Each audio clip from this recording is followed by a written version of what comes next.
Buenas noches, soy José Vicari, transmitiendo aquí desde Caracas, esta noche para coordinar la segunda jornada del encuentro andino de cirugía de la mano, a quien le corresponde a Venezuela coordinar.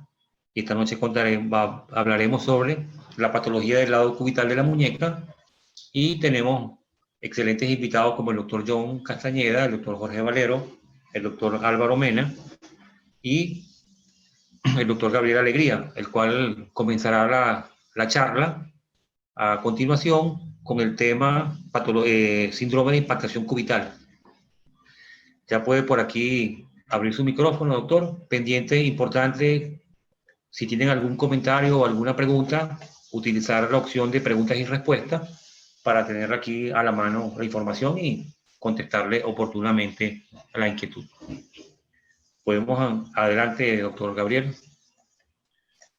Muchas gracias, José, John, Jorge y a todos los presentes. Buenas noches. Gracias por acompañarnos nuevamente en esta nueva jornada del primer encuentro andino de cirugía de la mano. Para mí es un honor y un placer compartir la palestra con todos ustedes y realmente estar promoviendo estas reuniones de la parte andina de América. Entonces voy a comenzar. Este es el póster del primer encuentro andino de cirugía de la mano. Esta es la sesión número 2. Yo soy Gabriel Alegría, soy cirujano de mano y les voy a hablar del síndrome de impactación cubital. ¿Me dicen si se ve bien todo hasta ahora? ¿Sí? Sí, todo bien. Ok, perfecto. Entonces, el síndrome de impactación cubital es una de las causas más comunes de dolor ulnar o cubital de la muñeca. Se la considera y es una patología degenerativa. ¿Degenerativa de qué parte? Degenerativa de la parte articular y de una estructura importantísima a la cual no le voy a dedicar mucho tiempo porque hay otros temas que van a tomar esto, que es la lesión del fibrocartílago triangular, una degeneración negativa. ¿Y a qué se debe esta patología? Se debe básicamente a una sobrecarga de las fuerzas. ¿Qué fuerzas? Las axiales, que van a través de la ulna, que vienen desde el carpo y que van a pasar por la muñeca hacia el codo cuando uno utiliza la muñeca para el agarre, prensión o la somete a cargas axiales. Así pues, existen condiciones asociadas que los pacientes pueden tener en su fisionomía que pueden provocar como factores de riesgo que se dé esta impactación cubital. ¿Cuáles son estas? Una mala unión del radio por una fractura metafisiaria o una fractura compleja del radio distal, el cierre prematuro de las fisis del radio cuando ha habido lesiones en los adolescentes o niños, cuando ha habido una resección quirúrgica por algún motivo de la cúpula radial y cuando exista una varianza ulnar positiva congénita, que de esto eventualmente daré unas palabras después. Todas estas condiciones provocan lo que se conoce o se llama ulna plus o cúbito plus. Esta va a ser la condición anatómica que provoque la impactación cubital. Entonces, siempre nos hemos preguntado esto, ¿el tamaño importa? ¿Es mejor si es largo? Pues hablando del cúbito y específicamente del domo del cúbito a nivel de la muñeca, tenemos que decir que mientras más largo es, más problemas va a dar. ¿Y a qué se debe esto? Lo que les decía, la carga axial a la que está sometida la muñeca se va a disipar hacia los dos huesos que conforman o empiezan a formar el antebrazo a nivel de la muñeca, el radio y el cúbito. En condiciones normales, el 80% de la carga axial se distribuye hacia el radio y un 20% se distribuye hacia el cúbito. Obviamente hay que recordar que el cúbito no está en contacto directo con la articulación carpiana, sino lo hace a través del fibrocartílago triangular. Y es así que en una articulación en la cual exista una varianza ulnar neutra o negativa, los factores de riesgo para que se desarrolle una impactación cubital serán menores que una cúbito plus, ya que al transmitirse las fuerzas, como veíamos acá, axiales hacia el cúbito, si este está más largo, las fuerzas chocarán contra el carpo, lo que provocará la impactación. ¿Qué pasa cuando existe una impactación repetitiva de la cabeza del cúbito hacia el carpo? El complejo fibrocartílago triangular tenderá a lesionarse por una patología degenerativa de impactación a repetición y obviamente se provocarán todas las consecuencias que esto lleva. Inflamación, dolor, erosión, esclerosis en los huesos del carpo y por supuesto el dolor. Una de las causas más comunes, como decía, es el dolor en el lado cubital, que es una de las patologías a descartar cuando se produce.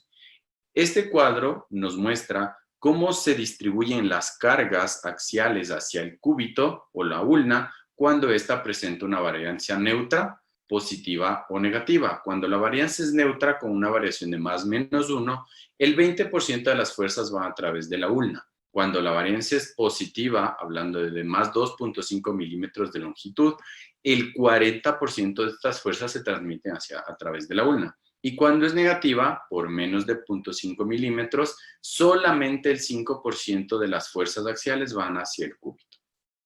Esta es una radiografía póstero anterior de muñeca en la cual se ve una variancia negativa, la cual se mide trazando una línea entre la superficie articular del radio en la fosa del semilunar y la parte más alta del cúbito en la cabeza.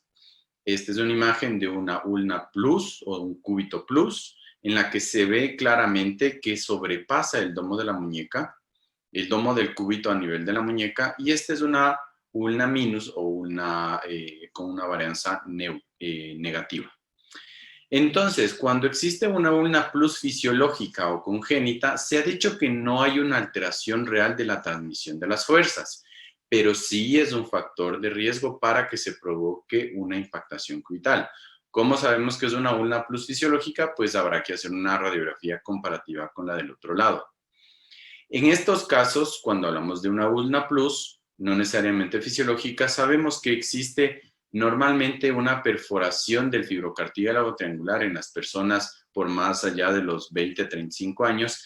En neutro positivo, en alrededor del 73% del fibrocartílago triangular presenta una perforación por lo general central. Y cuando la variancia cubital es negativa, en el 17%. Entonces, cuando el cúbito es largo, el fibrocartílago es delgado, y cuando el cúbito es corto, este es ancho. Esto significa que a más largo y más delgado existe más riesgo de perforación, hablando del fibrocartílago triangular y la relación con la altura del domo del cúbito. Entonces, hay que recordar esta parte también. Cuando existe un agarre en pronación, el cúbito aumenta su variancia fisiológicamente 2 milímetros. Esto quiere decir que en personas con una ulna neutra o una varianza cubital neutra pudiera existir una impactación dinámica, o incluso en los pacientes con varianza neutra se podría provocar una impactación cubital, ya que el cúbito asciende al menos 2 milímetros cuando se produce el agarre en pronación. Esto es a lo que me refiero. Una persona con una varianza ulnar neutra o negativa, al hacer agarres, si se fijan en esta parte de acá, superior derecha de la diapositiva, el paciente está haciendo un agarre en el dinamómetro, el aparato que utilizamos para medir la fuerza de agarre, y aquí se ve claramente que el cúbito asciende y disminuye el espacio que existe entre el cúbito y el semilunar, provocando lo que se podría decir y podría diagnosticarse como una impactación cubital. Aquí se trazaron unas líneas para que se evidencie claramente el desplazamiento que existe del cúbito hacia distal contra el carpo cuando se realiza agarre en pronación. Entonces, habíamos dicho que el cúbito puede tener posiciones anatómicas normales, pero ¿qué pasa cuando de lo normal se cambia a lo patológico? ¿Qué quiere decir? Cuando hay una fractura de radio que consolidó mal, cuando existió una osteosíntesis del cúbito que lo dejó largo, cuando etcétera, muchas cosas, cuando se cerró la fisis, etcétera. Y hay un aumento de la varianza ulnar de 2 milímetros. Esta aumenta la distribución de la carga axial de las fuerzas hacia el cúbito hasta en un 42%, siendo que lo normal es un promedio de 20% en las personas con una varianza normal que pasaron a ser patológicas. Cuando hay una disminución, en cambio, de la varianza ulnar, estas se disminuyen al 4%, la distribución de la carga hacia el lado cubital. Cuando la inclinación dorsal aumenta a 40 grados, la carga aumenta de 20 a 65% en el cúbito. ¿A qué me refiero con esto? Cuando hay fracturas de radio que consolidaron en desviación dorsal o con una mala consolidación, provoca también que el cúbito sufra una redistribución de las cargas, pudiendo provocar un síndrome de impactación cubital por redistribución de estas. ¿Cómo se presenta esta patología? Principalmente por dolor en el lado ulnar de la muñeca. Hay aumento del dolor cuando se hace agarre en pronación, prensión y cuando hay desviación cubital ulnar. Existen quistes subcondrales en el lunado o en el triquetal en las radiografías o tomografías, y en la resonancia pueden verse zonas de hiperintensidad de la señal, tanto en el lunado como en el triquetral, dependiendo de dónde sea el golpeteo que provoca esto. No hay que confundirlo con un quiembo. Sí es un diagnóstico diferencial, pero no toda hiperintensidad significa quiembo, ¿ok? Al examen físico se hacen varias cosas. Palpación o identificación en el lado ulnar de la muñeca, palpar alrededor del estiloides ulnar y obviamente el test de la fobia. Hay limitada movilidad, especialmente para desviación cubital por el dolor que se provoca, y el test de estrés ulnar es positivo. Este es el test de fobia, en el cual se palpa la fobia, se coloca el pulpejo del dedo del examinador entre el estiloides cubital y el flexor carpio ulnaris, y esta maniobra suele provocar dolor al paciente. El test de desviación cubital es este, se estabiliza el codo en una superficie rígida, se desvía cubitalmente la muñeca y se hace una pronosupinación ejerciendo una carga axial para hacer un test de provocación que pueda provocar dolor y la sospecha clínica diagnóstica. Existen diagnósticos diferenciales que hay que tener en cuenta, como la artritis pisotriquetral, artrosis radiocubital distal, la tendinosis y subluxación del extensor carpio ulnaris, neuritis de la rama cubital, cutánea del nervio cubital cuando ha habido traumas a este nivel, y lesiones del ligamento lunotriquetral. Son diagnósticos a tener en cuenta. ¿Qué imágenes se deben solicitar? Radiografías, y escúchese bien, póstero-anteriores y laterales de la muñeca con un método adecuado de toma de estas. No radiografías AP, tomadas al azar o como bien se le ocurrió al técnico de rayos X. Además, hay que tomar radiografías dinámicas en agarre y de desviaciones para evidenciar la disminución del espacio y el choque del cúbito con el carpo, y hay que hacer las comparativas contralaterales. En resonancia magnética también se puede valorar esto. ¿Qué se debe valorar? La integridad del fibrocartílago triangular, el triquetral, los ligamentos entre triquetral semilunar, el cartílago articular y si existe edema óseo. Estas dos radiografías son una muestra de cómo una radiografía mal tomada nos puede llevar a diagnósticos erróneos. Por ejemplo, la radiografía que está a la derecha de su pantalla es una radiografía tomada, no sabemos si postero anterior o antero posterior, pero ¿cómo nos damos cuenta que está mal tomada? Para el caso que necesitamos, que es la valoración de la impactación cubital, porque la estiloides del cúbito no se encuentra en la parte lateral, sino se encuentra girada. Hay que recalcar que esta mano es la misma, ¿no? La radiografía es de la misma mano. Esta es una buena técnica de posición. ¿Cuál es la técnica adecuada de posición? Con el hombro en 90 grados de abducción, el codo en 90 grados de flexión y la muñeca apoyada sobre el chasis de la plancha para tomar rayos X. Esta radiografía de la derecha es simplemente el paciente con la mano estirada sobre el chasis para tomar la radiografía. Nótese la diferencia de las relaciones que uno puede establecer y la medición de la altura del estiloides del cúbito y del domo del cúbito que uno puede hacer. Si uno mediría estas cosas en esta radiografía de la derecha, no serían tan válidas como la de la izquierda. A eso me refiero con una técnica adecuada. ¿Sí? Ahí están los gráficos a los que me refería. Obviamente, las pruebas dinámicas en las que se hace con una prensión de la mano en pronación especialmente. Ahí se ven nuevamente las mediciones y cómo existe el choque ya del cúbito contra el semilunar en la dinámica. Hay que tomar en cuenta esto, que es la clasificación de Tolab. Esta clasificación es útil y nos sirve cuando se está pensando en un tratamiento del que voy a hablar después, que netamente es la osteotomía de acortamiento del cúbito. ¿Por qué es importante esta clasificación? Porque si uno no toma en cuenta la relación que existe entre la superficie articular de la fosa sigmoide, entre el radio y el cúbito. Al hacer un acortamiento del cúbito, puede provocar que la cabeza del cúbito se esté articulando en otra zona y que provoque dolor y artrosis por estar mal articulada al momento de querer hacer un tratamiento por una impactación cubital. También no hay que olvidarse del síndrome de impactación del estiloides ulnar.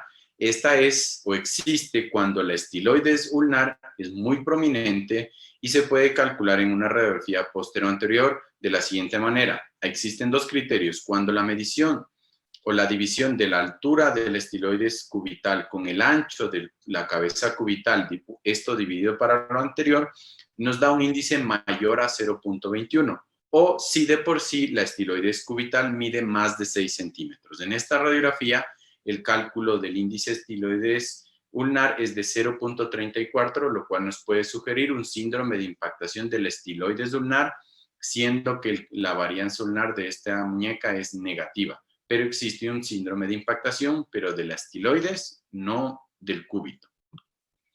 No hay que olvidarse cuando se está pensando en esto de la clasificación de Palmer, se utiliza la tipo 2, que son las degenerativas.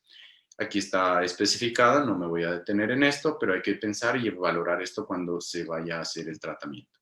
¿Cuál es el tratamiento? Pues el no quirúrgico de primera línea, el cual incluye modificación de actividades, control del dolor por al menos 6 a 12 semanas. ¿Cómo el control del dolor?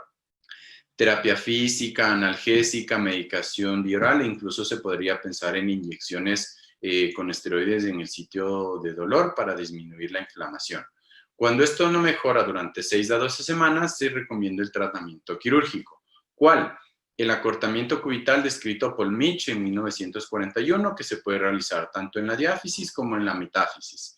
La técnica de Waffer, que es la osteotomía del domo del cúbito, que se la puede hacer abierta o artroscópica, y la osteotomía oblicua del estiloides cuando se piensa que es un síndrome de impactación del estiloides ulnar. La técnica Waffer tiene ventajas. ¿Cuál es? Que no requiere una consolidación ósea, no se necesita material de osteosíntesis, la exposición quirúrgica es limitada, el acceso da acceso directo al fibrocartílago triangular, se puede descomprimir y debridar y solo el desbridamiento del fibrocartílago ya de por sí puede reducir un 60% de la carga que ejerce el cúbito sobre el carpo. Las desventajas es que tiene una dificultad en la técnica, que hay que hacer una curva de aprendizaje, tiene riesgos de lesión de nervio y tendón y potencialmente su recuperación es prolongada cuando se la hace abierta. ¿Cuándo se debe hacer un Waffer? Cuando la varianza ulnar es positiva, obviamente, cuando se ven que existen quistes o esclerosis óseas en el lunado o en el triquetral, y cuando existe una perforación del fibrocartílago triangular, se la puede hacer artroscópica. Este es un paciente real en el cual se veía la esclerosis subcondral y quistes en el semilunar. La ulna es prominente con un cúbito plus y una clasificación de tórax tipo B. En esta se podría hacer una técnica abierta, abriendo el retináculo entre el quinto y el sexto compartimento y haciendo una osteotomía de la cabeza del cúbito, haciendo la técnica Waffer, en la cual se ve que se disminuye la varianza. También se podría hacer una técnica artroscópica en la cual se ve que hay una varianza ulnar positiva. Se hace la medición, se evidencia que hay una perforación del fibrocartílago triangular y se hace la osteotomía por artroscopía, reduciendo el tamaño del domo. Esta se recomienda cuando la artroscópica, cuando la varianza ulnar positiva no pasa más allá de 2.5 milímetros de extensión. Los cuidados posquirúrgicos en estas técnicas, cuando se hace abierta, inmovilizar más o menos por 2 semanas por abrir el retináculo, después de unas 6 semanas con una férula removible y movilidad temprana gradual y ejercicios de estiramiento. Cuando es artroscópica, se puede utilizar simplemente un vendaje por 1 a 2 semanas, empezando con movilidad temprana y gradual y estiramientos. ¿Cuándo y para qué se podría utilizar la osteotomía de acortamiento? Cuando exista una articulación radiocubital distal normal, o sea, no artrósica, teniendo en cuenta la clasificación de Tolad, cuando se quiera reducir la carga a más del 50% o se quiera cortar la distancia del cúbito más de 3 milímetros, y cuando la osteotomía y esta osteotomía no suele o no tiene efectos sobre los estabilizadores de la radiocubital distal, es un tema que van a hablar después que no me quiero meter. Les voy a mostrar unas imágenes de una osteotomía de acortamiento hecha por el profesor Geisler. Aquí se ve una ulna plus de mucho más de 2.5 milímetros de longitud en su extensión. Se hace un abordaje lateral, se incide, se localiza el cúbito, se pone la guía de corte. Esta es una placa, si no mal recuerdo, de una casa comercial que no vale la pena mencionar en este momento. Se hace la osteotomía oblicua, se reseca el tamaño que se quiera hacer. Estas guías tienen medidas para cortar. Se puede hacer un corte oblicuo resecando un pedazo, o se puede hacer un corte en Z para que haya más acoples. Se reduce la osteotomía, se estabiliza con un tornillo interfragmentario y luego se completan los demás tornillos. Así es como se ve en el postquirúrgico. Ver las recomendaciones en esta técnica: la punta de la placa debe quedar a 1 centímetro proximal de la fosa sigmoidea. Hay que hacer una marca de referencia para evitar la rotación del cúbito.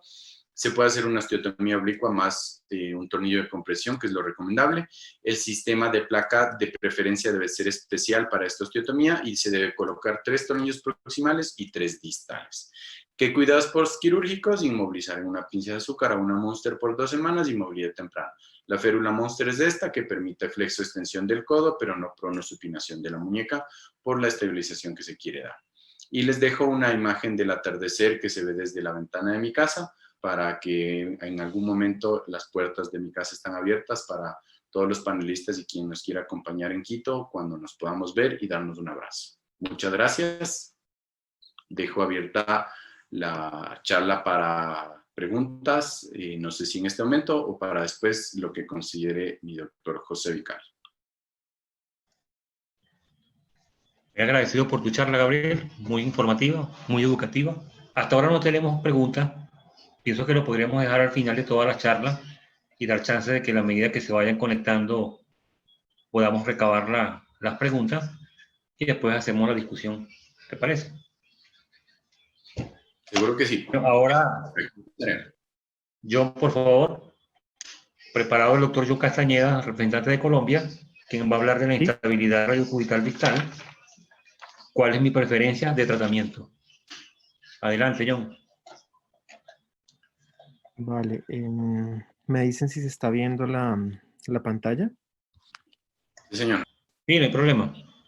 Vale, entonces vamos a hablar de las lesiones crónicas de la articulación radiocubital distal, básicamente enfocado a la parte postraumática de la misma. Entonces, digamos que en general, cuando vemos un paciente que tiene una lesión radiocubital distal crónica, generalmente tenemos un paciente con el que tiene dolor en el lado cubital, alteración de la pronosupinación, una prominencia dorsal en el cúbito, y esto asociado a un antecedente de una fractura de radio como tal.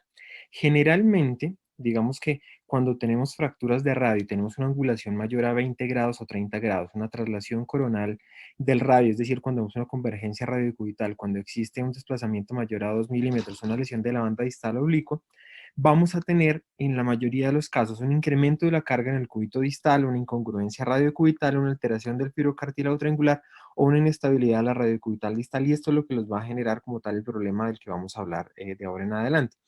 Es básicamente para ver ejemplos de lesiones en muchos casos mal manejadas que seguramente todos hemos visto, todos hemos tenido en la consulta, y la cual nos preguntamos posteriormente qué hacer y cómo resolver este problema.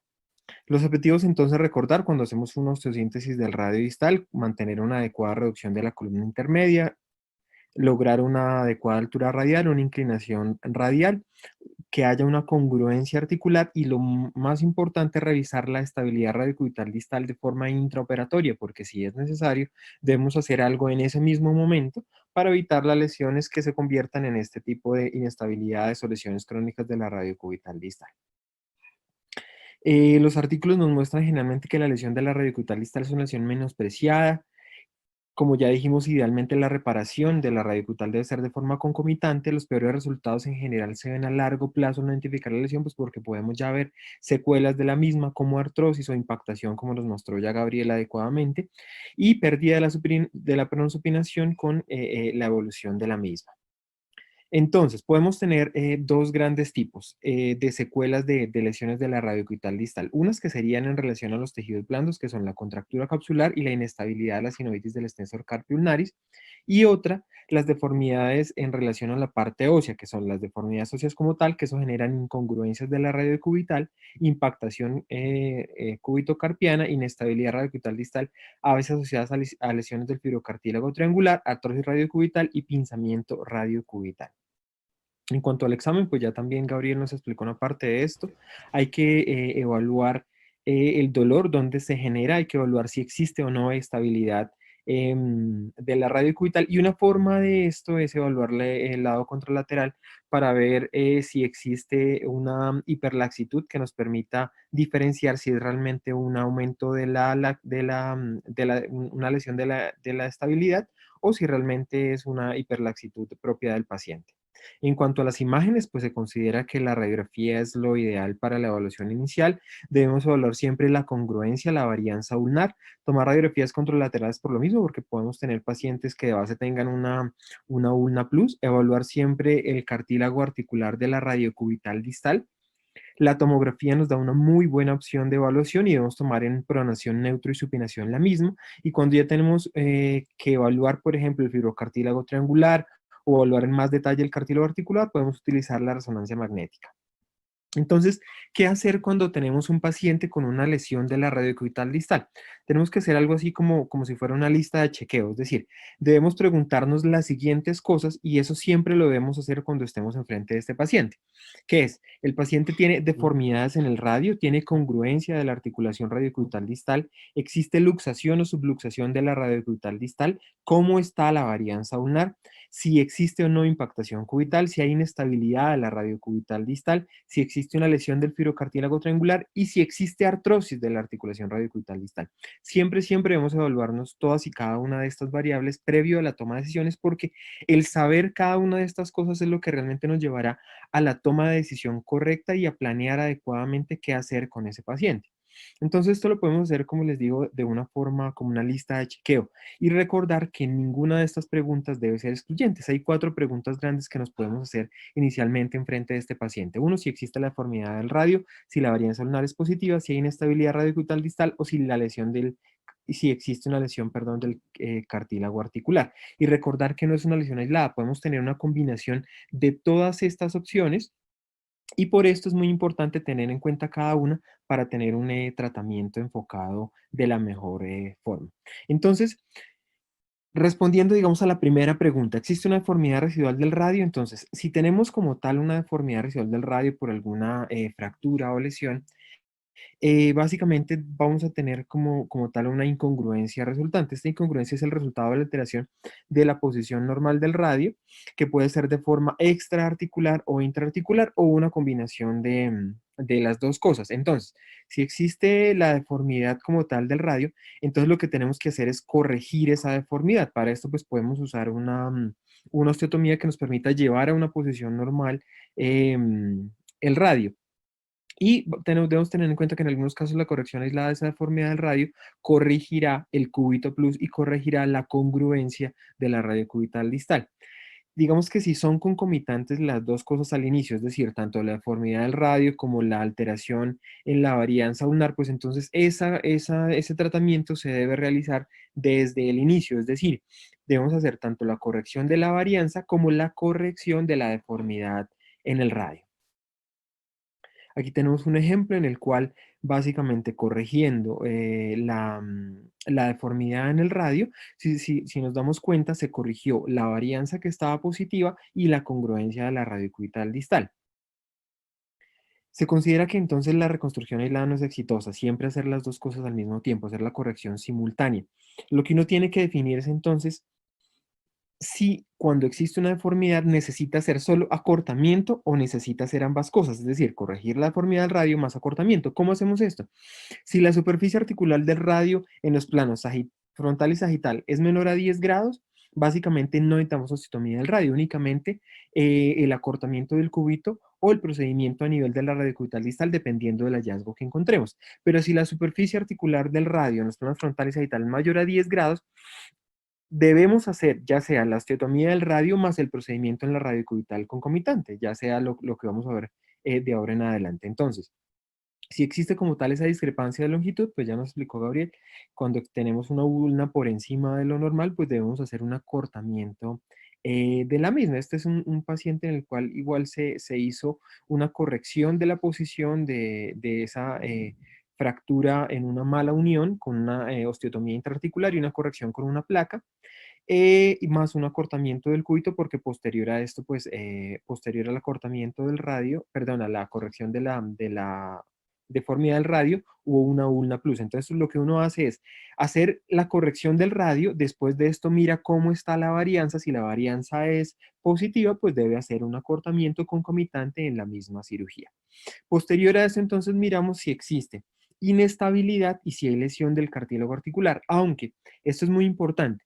La evaluación del cartílago articular yo la debo hacer en cada paso y en cada una de las preguntas que me hago. ¿Por qué? Porque si de una vez veo que existe una lesión del cartílago articular, pues no voy a necesitar hacer estos tratamientos sobre la radiocubital distal, sino que básicamente debo llevar de una vez a las cirugías de salvamento cuando existe artrosis radiocubital distal. Si no existe artrosis, si no hay una lesión del cartílago articular, entonces sí debo hacer los tratamientos dependiendo de si la ulna es plus o si existe una inestabilidad como tal de la radiocubital distal.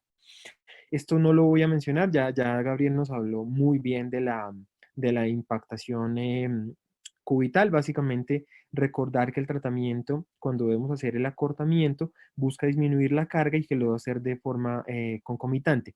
Cuando hago el acortamiento, importante considerar que debo evaluar igual forma al terminar el acortamiento la estabilidad de la radiocubital distal y definir si necesito estabilizarla ya sea mediante la reinserción del fibrocartílago triangular, si es posible hacer una reinserción tardía, o si no, mediante la reconstrucción de los ligamentos con técnicas que también ya les voy a mencionar. Como dijimos, esto ya lo mencionó Gabriel, entonces vamos a pasarlo rápidamente. Básicamente para mencionar, yo prefiero siempre usar las placas de osteotomía. Antes, digamos que se usaban placas convencionales, pero realmente el resultado no es bueno. Lo mejor y el mejor resultado siempre será una placa de osteotomía diseñada para esto, con una osteotomía oblicua que permita colocar un tornillo a nivel de la osteotomía. Eso nos dará una mayor compresión y una mayor consolidación, un mejor resultado a largo plazo. Llevar la ulna, básicamente nuestro objetivo debe ser llevarla a 0-1, resecar siempre el mínimo necesario para llevar a una congruencia de la articulación radiocubital distal.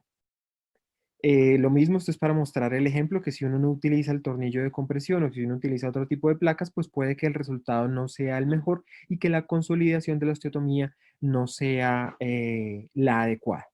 Entonces, digamos que ya evaluamos si tiene deformidad en el radio, definimos si sí hay o no hay que corregir esa deformidad, vimos si hay que acortar o no el cúbito dependiendo de si existe impactación o si la ulna es plus, y después de eso entonces tenemos que ver si existe inestabilidad. Todo esto suponiendo que no existe lesión del cartílago de la articulación radiocubital distal. Si existe una inestabilidad como tal, entonces tenemos que ver si hay ruptura de los ligamentos ulnocarpianos, si existe lesión del fibrocartílago triangular o si hay lesión de los estabilizadores secundarios, ya sea porque exista incluso una lesión de la parte distal de la membrana interósea. Esto lo evaluamos mediante un clic y resalto en el examen físico, con el aumento de la traslación y con el signo de la tecla. Y obviamente cuando uno tiene una fractura del radio, cuando existen ciertas características en la radiografía, uno puede sospechar que exista una mayor probabilidad de inestabilidad. En este caso, por ejemplo, podemos ver que en la medida que existe una mayor traslación, se aumenta hasta 6 veces por cada milímetro que está aumentada esta traslación a nivel de la articulación radiocubital, la probabilidad de inestabilidad. Entonces, en la mayoría de los casos el tratamiento es quirúrgico. La mayoría de las veces que uno trata un tratamiento conservador cuando existe una estabilidad crónica, esto llevará a fallas. Se considera que dentro del manejo conservador podría intentarse la restricción de la pronosupinación y AINES y un brace, pero realmente el manejo, digamos, el resultado no es bueno, por lo cual se considera que el manejo quirúrgico es la mejor opción siempre y cuando no haya artrosis. Para esto entonces tenemos que ver dos cosas. Uno, ¿podemos reinsertar el fibrocartílago triangular o no? y si existe una fractura de la estiloides. Si existe como tal una fractura de la estiloides asociada a una inestabilidad, pues debemos hacer una reinserción y reinsertar el fibrocartílago triangular. Entonces, para ver si se puede o no reinsertar el fibrocartílago triangular, tenemos que ver la viabilidad de los bordes del mismo, ya sea que si hay bordes necróticos o retracción de ligamentos, o si no se puede realizar una adecuada aproximación, pues no vamos a poder hacer una adecuada reinserción. Recordar para esto la clasificación de ATSI, en la cual nos dice que del tipo 1 a la tipo 3 todavía se podrá realizar una reinserción tardía del fibrocartílago triangular, pero si ya digamos que vemos una retracción severa con una apariencia de los bordes inadecuados, pues ya no vamos a poder realizar esta reinserción y tenemos que pasar a la estabilización mediante la reconstrucción de los ligamentos en la parte distal, ya sea con la técnica preferida. Si tenemos una lesión que es potencialmente reparable, pues vamos a hacer una reinserción, ya sea de técnica abierta o artroscópica, de la forma que lo prefiera. Hemos visto que, digamos que el resultado a largo plazo puede ser igual, incluso algunas personas prefieren hacer la técnica abierta porque permite una mejor visualización de la reinserción real a nivel foveal del fibrocartílago triangular. Pero si este no es reparable y el cartílago está en buen estado, pues vamos a hacer una reconstrucción ligamentaria. Fijar la estiloides no es suficiente en este caso cuando no es reinsertable el fibrocartílago triangular, pero la fosa sigmoidea debe ser competente, porque si no lo es, también vamos a tener una instabilidad asociada a esto. Para esto existen varias técnicas, la descrita por Boyes y Bunel, la de Hullenscheid, que me parece una muy buena opción realmente, en la cual se realiza a través de una porción del flexor carpinaris, un tool en el cúbito distal y se realiza un paso de esto a través del ligamento pisotriquetral que da una muy buena estabilidad, o la técnica ya muy conocida por todos de Bryan Adams, en la cual se hace una reconstrucción también tanto palmar como dorsal del ligamento radiocubital distal. Si no existe una adecuada competencia de la fosa sigmoidea, también está escrito realizar una osteoplastia de la misma, y esto se puede hacer mediante una osteotomía que busca restaurar esa forma cóncava que tiene la fosa sigmoidea para darle una mayor competencia ósea y una mayor estabilidad a esta reconstrucción ligamentaria que estoy haciendo. Por último, entonces nos preguntamos si existe lesión del cartílago ventricular. No por último, sino que al tener una respuesta positiva a esta pregunta, pues ya los procedimientos serán de salvamento, pero recordar que esta pregunta la debo hacer siempre en cada paso, ya que si existe una lesión del cartílago articular, pues vamos a tener que hacer una cirugía de salvamento. Para esto vamos a tener varias opciones, ya sea realizar un Darrash, una resección que es básicamente la resección de la ulna distal, la hemiresección interposición a nivel de la ulna distal, el Sobeca-Pangi, la miartroplastia o la artroplastia total, que son todas opciones para esto. Entonces, en relación al Darrash, que es la resección del cúbito distal a través del cuello, se reserva principalmente para pacientes con una muy baja demanda funcional, ya sea mayores o con artritis reumatoidea, no para un paciente joven, y cuando existe, digamos que, una mayor inestabilidad. Esto nos permite que el fibrocartílago triangular persista con cierta estabilización a través de la cápsula articular, pero tienes riesgo de traslación cubital del carpo. Existe asociado a esto, pues, pérdida de la fuerza, por eso es que se reserva para pacientes de muy baja demanda funcional. En cuanto a la hemiresección interposición, digamos que se hace un colgajo del retináculo extensor y la cápsula que se interpone a nivel de la radio cubital. Digamos que tiene un mejor resultado si tiene si los ligamentos sunocarpianos son funcionales. También puede haber una opción, pero también está reservado en el caso de que no exista una mayor demanda, porque pues no tenemos una adecuada conservación de la fuerza. El Sobeca-Pangi, digamos que es uno de los procedimientos más ampliamente difundidos, en el cual se hace una artrodesis de la radiocubital distal mediante una resección ósea proximal que incluye parte del periósteo. Esto mantiene pues el soporte del carpo a nivel de la parte cubital y evita la traslación cubital que vemos en los otros procedimientos y genera un adecuado alivio del dolor. Es una muy buena opción para estos pacientes. Una forma de hacer una estabilización de la parte proximal del cúbito para evitar posteriormente una complicación de esto que es el pinzamiento radiocubital es hacer una tenodesis, ya sea con la técnica del doctor Fernández, que se hace con parte del extensor carpio ulnaris y el flexor carpio ulnaris, mediante un túnel óseo a nivel de esta parte proximal del cúbito para evitar con esto y genera una mayor estabilidad del mismo. Si ya realizamos todo esto, hemos hecho un procedimiento para tratar la artrosis a nivel radiocubital, pues por último tenemos que ver si después de este tratamiento el paciente posteriormente regresa y vemos que existe convergencia radiocubital distal.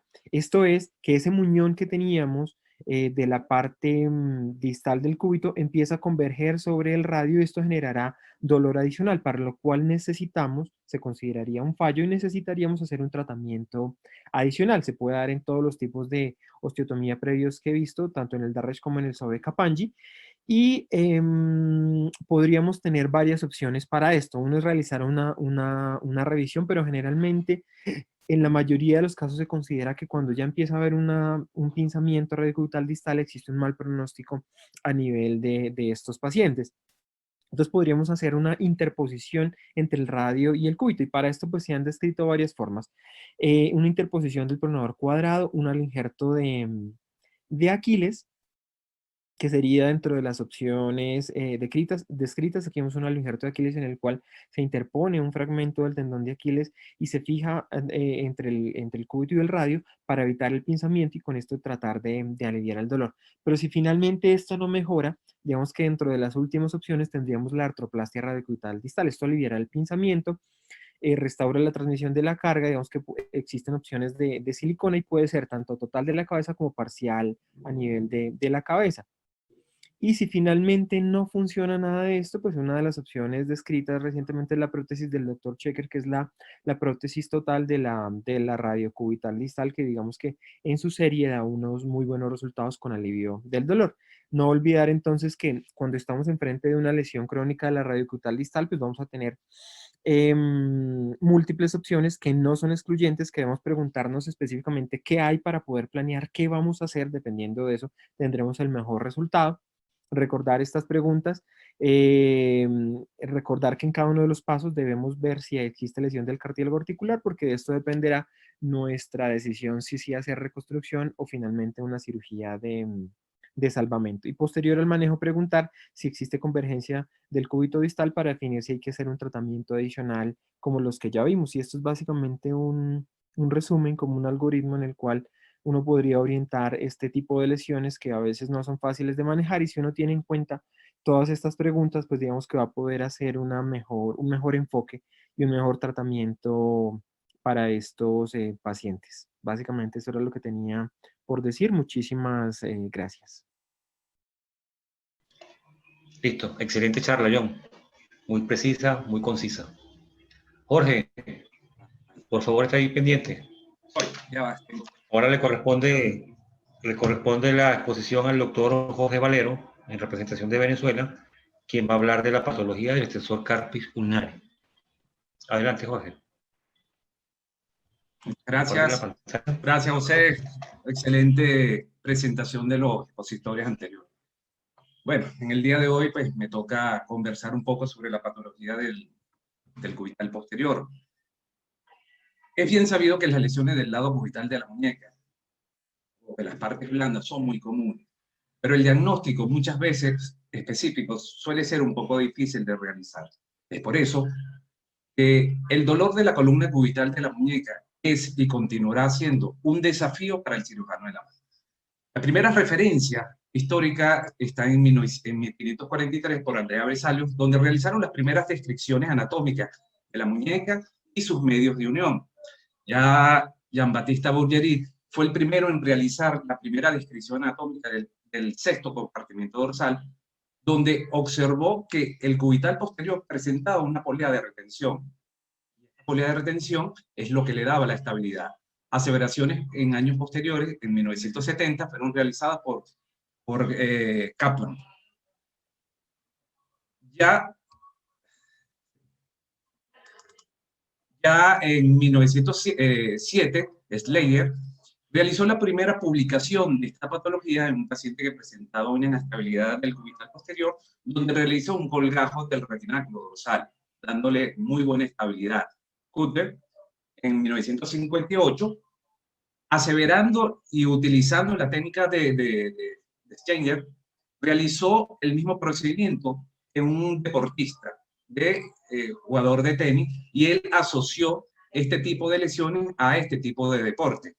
Ya en 1994, el profesor Zancoli publicó un artículo sumamente interesante sobre la etiopatogenia del dolor distal de la muñeca. Y él hablaba y comentaba que las lesiones del fibrocartílago triangular estaban asociadas a la inestabilidad de este dicho tendón. Anatómicamente sabemos que el sexto estuche es una variancia muy diferente al resto de los compartimientos. Fíjense que él presenta una polea de retención que mide entre 1.5 a 2.5 centímetros y ella presenta medios de unión, que es lo que denominan líneas jugatas, que están formadas por fibras colágenas para darle mayor resistencia a esta estructura anatómica. Sabemos que la polea de retención o vaina del tendón cubital posterior está formada por fibras colágenas también, y ella es independiente al ligamento dorsal delgado. Existen numerosas clasificaciones. Una de las clasificaciones que más me ha llamado la atención y es la que actualmente utilizo, es la de García Gelía, donde las clasifica como tendinopatías constreñidas y tendinopatías no constreñidas. Las tendinopatías constreñidas, entre estas tenemos la tendinocinovitis, que es la afección más frecuente que presenta esta estructura. Es un proceso inflamatorio del tendón y su vaina sinovial. Es un proceso autolimitado que se da por microtraumas de manera repetitiva. Ya cuando hablamos sobre las tendinopatías, ya estamos hablando sobre lesiones crónicas, en la cual estas podemos clasificarlas en tendinopatías reactivas cuando se produce un estímulo o un incremento de la actividad de forma abrupta y el tendón trata de adaptarse a ese estímulo. Son lesiones que son autolimitadas, tienen un periodo de evolución de 2 semanas y no dejan ningún tipo de alteración. Ya cuando el proceso de tensión o traumas en el tendón continúa en tiempo prolongado, vienen las tendinopatías deterioradas, que consiste en que ya el tendón comienza a presentar cierto daño estructural, sobre todo en la matriz del colágeno, y presenta mayor vascularización en esta, pero no trae ningún tipo de problema. Posteriormente vienen las tendinopatías degenerativas, que esto se ven en personas de mayor edad, y cuando el estímulo se ha prolongado en el tiempo durante largo periodo del tiempo, ¿no? Y aquí ya sí hay cambios en la estructura de la matriz del tendón, sobre todo en la matriz del colágeno, la cual puede conducir a rupturas del mismo. Entre estas tendinopatías degenerativas, como ya hablamos sobre procesos inflamatorios crónicos, tenemos que pensar y nunca descartar las artropatías por microcristales. Los depósitos de cristales de urato a nivel de los tendones producen lesiones tan severas como la artritis reumatoidea. También tenemos la condrocalcinosis o pseudogota, que son los depósitos de depósitos de fosfato cálcico a nivel del tendón, y también producen este tipo de lesión. Son lesiones que, si no las pensamos, podían pasar desapercibidas y esto podían traer muchos problemas. También, cuando el proceso degenerativo avanza, el tendón puede romperse. Las rupturas pueden ser parciales y totales. En el año 2016, si no mal me recuerdo, la FDA sacó un comunicado sobre el uso de la esquinolona, donde la ciprofloxacina había sido utilizada de una manera inescrupulosa y estaban dando muchas alteraciones. Sobre todo las lesiones que estaba produciendo eran rupturas tendinosas. Se reportaron numerosos casos sobre rupturas sobre el tendón de Aquiles, pero comenzaron a aparecer reportes sobre lesiones sobre el aparato extensor de la muñeca también. Ahora, epidemiológicamente, es una incidencia de 1 a 10 por 10 pacientes. El sexo, tanto masculino como femenino, es afectado de forma simultánea. El miembro dominante es el más afectado. Y la edad promedio está entre los 19 a 50 años. En la cinemática vemos que en pronoción, el cubital posterior lo podemos palpar del lado cubital y palmar, y él emerge o sale de la muñeca en dirección recta. A diferencia que en la posición de supinación, él tiene una angulación de aproximadamente de 30 grados y la polea de retención o polea de Burgeri entra en esta ocasión mayor tensión y puede ser susceptible a ser rota por cualquier tipo de alteración. Aquí en estos estudios de resonancia magnética, fíjense la posición del cubital posterior en pronación y aquí en supinación. Tomar en cuenta que entre el extensor distal quinte y el cubital posterior existen estructuras de conexión que actúan como antiluxante en este tipo de estructura. El interrogatorio es la manera fundamental o la primera piedra angular que nosotros tenemos para hacer el diagnóstico de este tipo de lesión. En el interrogatorio podemos saber cuáles son las características del paciente, la personalidad de él, qué actividades hace el paciente, para poder dilucidar qué tipo de lesión es el que tiene el paciente. Posteriormente, dependiendo del tipo de actividades, sabemos que estas estructuras entran en mayor o menor tensión. Este tipo de patología pues se han asociado a actividades de raqueta, de deporte, como golf, tenis, el béisbol. Actualmente ha tomado mucho auge en este tipo de lesión.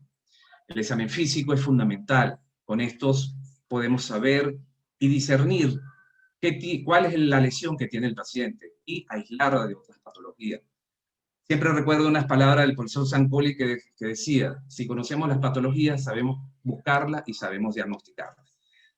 Los estudios imagenológicos son fundamentales, son una herramienta indispensable para poder llegar a un diagnóstico preciso del mismo. Entre esto, tenemos la ecografía dinámica, porque con ella podemos ver el grado de desplazamiento del tendón y si existe o no estructuras vecinas están comprometidas. Existen estudios más específicos como la resonancia magnética, que no solamente podemos ver la estructura del tendón, sino la vecindad de otras estructuras, si están inflamadas o no. Entre los diagnósticos diferenciales, ya ampliamente conversado con los colegas anteriores, tenemos la lesión del fibrocartílago triangular, el síndrome de impactación ulnar, la inestabilidad radiocubital distal, la disociación pirámido-pisiforme, el síndrome del canal de Guyon, síndrome hipotenar del hueso ganchoso, que no es más que una trombosis o un aneurisma de la arteria cubital en el canal de Guyon. Muchas veces estas son patologías que son poco frecuentes, pero si las conocemos, podemos saberlas buscar y saberlas diferenciar de la lesión que presenta el paciente. Con respecto al tratamiento, los analgésicos antiinflamatorios son la primera línea de batalla. En este artículo publicado en la Clínica de Mayo, ellos hablan de que el tratamiento inicial para todo tipo de patologías siempre son los analgésicos antiinflamatorios. Pueden ser los dos, etc. El de mayor predilección y confianza que tenga el médico. Las inmovilizaciones son fundamentales. Recordad que si hay un proceso inflamatorio, tenemos que colocar esa estructura en reposo para que ellas puedan evolucionar a la cicatrización. Generalmente se puede colocar este tipo de férula, que es la férula de Young, o pinza de confitero, o pinza de Buffon, como lo quieran llamar, la cual se coloca en neutro con una extensión de 15 grados, y con esto el paciente mejora. Posteriormente, el paciente puede ser cambiado a este tipo de inmovilizaciones por férulas más pequeñas, férulas o inmovilizadores de muñeca con soporte volar, dando buenos resultados. Las infiltraciones. Infiltración es un método indispensable generalmente y se recomienda ser guiado por ultrasonido para no producir lesiones a otras estructuras. Pero con las infiltraciones tenemos que tener mucho cuidado. Cuando lo utilizamos en buen contexto, vamos a tener un buen resultado. Pero cuando usamos de las infiltraciones, vamos a tener ciertos desastres, o muchos desastres, como aparece aquí, atrofia del tejido subcutáneo, impinge, lesiones de piel, rupturas tendinosas, que es y sigue siendo uno de los desastres más grandes que produce el uso de los esteroides de manera indiscriminada. Medicina física y rehabilitación es un factor fundamental, porque con ella ayuda a mejorar al paciente, a mejorar la sintomatología, y con esto podemos producir o conducir al paciente a que retorne nuevamente a sus actividades laborales. Pero ¿qué pasa cuando las cosas se nos complican y ya no tenemos, ya pasamos de un proceso inflamatorio, una tenosynovitis, a una inestabilidad? Ya estamos hablando de tendinopatías postreñidas, la cual tiene una incidencia de 0.06%, el sexo masculino es el más afectado, el miembro dominante es el más afecto, y la edad promedio realmente está entre los 19 a 50 años.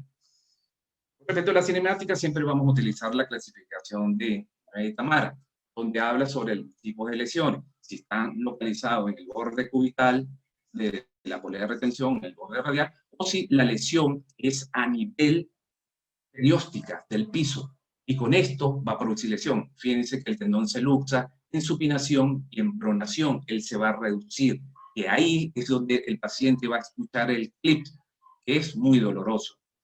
Las causas. En su publicación escribió numerosas causas que pueden comprimir o pueden desarrollar esto. Esto yo lo llamo la DIVA, que sigue siendo el fibrocartílago triangular. Recordar que los ligamentos radiocubitales dorsales, sobre todo la capa superficial, ellos se insertan, como describía Sancoli, en la cara radial del surco óseo y a nivel del piso. Al romperse estas estructuras, se rompe uno de los factores o componentes fundamentales del fibrocartílago triangular, y con esto va a inducir en la inestabilidad del extensor clavicular. Lesiones del ligamento lunotriquetral, lesiones del ligamento lunotriquetral también se han asociado. Existen factores predisponentes, que en esto tenemos que tomar mucho en cuenta. ¿Y cuál es uno de los factores predisponentes? La pseudoartrosis, el estiloide cubital. Muchas veces las personas cuando ven o tienen fractura distal del radio no le toman o no le prestan atención a este tipo de lesión. Este tipo de lesión trae muchos problemas, sobre todo lesiones a nivel de la inserción del fibrocartílago triangular, y por consecuencia va a producir también lesiones del cubital posterior. Lesiones a nivel de la polea de retención, la cual ella puede estar o elongada o puede estar rota. Esto nos va a conducir o una inestabilidad, una subluxación o una luxación. Diagnóstico, como siempre, el interrogatorio es fundamental. Con el interrogatorio, como dije anteriormente, podemos saber cuáles son las condiciones del paciente y podemos saber qué es o qué estaba realizando el paciente para llegar a su sintomatología, porque recuerda que el paciente él llega es con un dolor a nivel de la columna dorsal de la muñeca. Él no sabe si es irritable o no, él lo que quiere es que le retiremos por completo el dolor para él poder seguir trabajando. Recordemos que el 60-70% de las lesiones son traumáticas, pero hay causas como este artículo muy interesante, que tenemos una elevación radiocubital distal como una mordedura de perro. Lo relevante de este artículo es que no solamente tienen que ser casos exagerados o abrumadores como este artículo que estoy presentando, sino que a veces son microtraumas repetitivos. Y no todo el tiempo pensar que son los atletas que son los que más se frecuentan. En los casos que voy a presentar a continuación, van a ver que son personas como nosotros, trabajadores de salud, trabajadores del día a día, que presentan este tipo de lesiones. También tenemos que, además de las lesiones traumáticas, el estrés repetitivo, como estaba mencionando anteriormente, como son los que se producen en aquellos jugadores, sobre todo en jugadores de golf, en el reverso, que producen una extensión severa a nivel de la polea de retención, la cual, si el estímulo continúa por un tiempo prolongado, pues siempre va a terminar en una lesión de la misma. El examen físico es fundamental. Hay ciertas pruebas, como por ejemplo el test sinérgico, que es una prueba fundamental, en la cual podemos de manifiesto el tendón del cubital posterior, y la prueba del espejo del corazón. En esta prueba mantenemos en máxima tensión el cubital posterior, porque lo vamos a colocar en supinación, flexión y desviación cubital. Pero cuando lo estamos examinando, recordemos que esto es lo que realmente sucede cuando hacemos supinación, flexión y desviación cubital. Cuando la polea está rota, fíjense cómo el cubital posterior abandona el surco y en pronación él vuelve otra vez a su posición normal. Las evaluaciones imanológicas vuelven a tomar relevancia, es la herramienta fundamental para poder diagnosticar este tipo de lesión. Y entre eso, la ecografía dinámica siempre va a ser el caballito de batalla, en la cual podemos discernir y ver cómo el cubital posterior, que se puede ver aquí, se luxa hacia volar al realizar los movimientos de supinación. La resonancia magnética, un estudio fundamental, sirve para valorar otras estructuras que pueden estar lesionadas, ver como la sinovia, ligamentos pulmocarpales, etc. Y con esto podemos complementar el diagnóstico del paciente. Respecto al tratamiento, existen numerosas publicaciones a nivel mundial de técnicas quirúrgicas, cada quien ha presentado sus técnicas y todas son buenas. Lo bueno es saber que existen, conocerlas, y en el momento del transoperatorio uno poder discernir qué técnica sigue o la puede variar. Este es el artículo del profesor Zancoli. Fíjense que él hablaba que las inserciones de las fibras tipo A y tipo B son fundamentales porque estos evitan el desplazamiento dorsal del cúbito en los momentos de pronación. Pero cuando se rompen este tipo de fibras, el cubital posterior entrará en inestabilidad. Inoue estableció su clasificación, como ya lo mencioné, sobre las lesiones de la polea de retención, sobre la columna medial, sobre la columna radial, y las lesiones a nivel del periósteo en el canal cubital. Pero también él estableció opciones de tratamiento. Él mencionaba que para las lesiones tipo A, que son lesiones del margen cubital, se podían realizar colgajos del retináculo extensor. Cuando eran lesiones de la columna o del margen radial, se realizaban reinserciones con arpones, al igual cuando se producían lesiones a nivel del periósteo. Cuando se producían lesiones al nivel del periósteo, el cubital posterior quedaba inestable porque se formaba una pseudocápsula, la cual el tendón se movía de forma independiente a los movimientos. En esto, ellos hablaban sobre reconstrucciones anatómicas y reconstrucciones atómicas. Pero antes de operar también tenemos que tomar en cuenta la clasificación de Nakashima, que él hablaba que el surco cubital presentan 4 formas, la cual ellos describieron en un estudio cadavérico de 240 piezas, en cuales los tipo 1 es un surco normal con su profundidad normal, tipo 2 son surcos poco profundos o más superficiales con una mega apófisis, las tipo 3 son surcos superficiales y las tipo 4 es cuando son el surco del cubital pues es realmente plano. En este artículo, fíjense que ellos mencionan las patologías y dan las opciones de tratamiento. Uno de los más interesantes es esta, que ellos mencionan que cuando las tendinopatías, las tendinitis o las tenosinovitis ya son renuentes al tratamiento conservador, entra o impera ya el tratamiento quirúrgico, donde se realiza una sinectomía y una exploración del canal óseo. El artículo de Burkhardt es un artículo sumamente importante, un clásico, donde él reduce la inestabilidad y controla al cubital posterior realizando un colgajo del retináculo extensor, donde él forma una cobertura a manera de cabestrillo, donde el cubital posterior desliza completamente y no se va a luxar.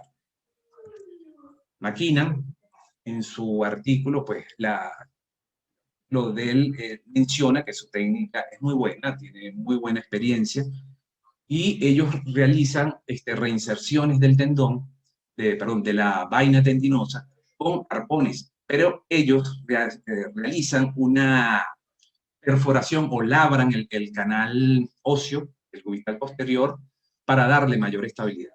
Una perforación de grado del mismo de 2 a 3 milímetros. Ahora, esto es un caso de un masculino de 50 años, diestro, profesión mecánico, que consulta con un dolor cubital de 7 meses de evolución. Se hicieron los estudios y se observó que presentaba una lesión de la polea de retención con una subluxación del cubital posterior. Fue llevado a mesa operatoria, donde abordamos entre el quinto y sexto estuche, al génesis corporano, y observamos que la polea estaba rota. reinsertamos la misma con 3 arpones, dándole una estabilidad absoluta al paciente. Estos son los controles postoperatorios y este es el paciente. Segundo caso, un masculino de 28 años, diestro, profesor de educación física. Él tiene como antecedente que durante la juventud él practicó lucha libre. Consulta por también dolor de la columna cubital de 4 meses de evolución. Él fue manejado inicialmente con tratamiento ortopédico, fisiátrico, no mejorando su cuadro clínico. Realizamos los estudios, lo único que evidenciamos era un proceso inflamatorio. Fue llevado a mesa operatoria donde observamos una sinovia muy hipertrofia y una laxitud de la polea de retención. Lo reinsertamos con arpones, dándole muy buena estabilidad y el paciente pues retornó nuevamente a sus actividades laborales. Caso, masculino de 28 años también, diestro, enfermero, consultaba también con un dolor de la columna cubital de 4 meses de evolución. El paciente mencionaba que cuando comenzó el dolor fue trasladando al paciente de la camilla a otra y de ahí comenzó a presentar la molestia. El paciente también recibió tratamiento médico, fisiátrico, no mejorando. Se le realizó la resonancia magnética y si ven aquí bien, fíjense que aquí el tendón del cubital posterior está bipartito. En esta clasificación de Inoue, en esta imagen, que se asemeja, el tendón está luxo de su corredera. Lo llevamos a mesa operatoria, le hicimos su reducción, se labró el canal, 2 milímetros de profundidad y reinsertamos nuevamente la polea de retención. El paciente evolucionó satisfactoriamente a sus actividades laborales. Por último, este es un masculino de 58 años, diestro, chofer, también con un dolor de la columna cubital de 5 meses de evolución. Al paciente se le realizaron sus estudios y observamos una lesión de la polea. Fue llevado a mesa operatoria y en este caso, en el transoperatorio, vimos que la lesión era a nivel de la columna cubital. Le realizamos un colgajo con retináculo extensor y le realizamos una aumentación del mismo con una bandeleta accesoria que tiene el cubital posterior, la cual se inserta en el piramidal. Con esto le dimos mayor tensión y el paciente evolucionó de manera satisfactoria. Este es el artículo que lo pronunció Talensky de este tipo de patología. Ahora, ¿qué podemos concluir? El dolor de la columna cubital no es sinónimo a ruptura del fibrocartílago. El tratamiento del dolor del lado cubital de la muñeca depende del diagnóstico que le hagamos al paciente. Conocer la anatomía de la zona es fundamental en el momento de diagnosticar y reconstruir este tipo de lesiones, y la rehabilitación siempre va a ser un factor fundamental para este tipo de patologías. Nunca descartemos las palabras que comentaba Gandhi, que nuestra recompensa siempre se encontrará en el esfuerzo y no en el resultado. El esfuerzo total siempre va a ser una victoria completa. Atención, muchas gracias, espero que haya sido de su total agrado. Muchas gracias, Jorge, por tu excelente charla.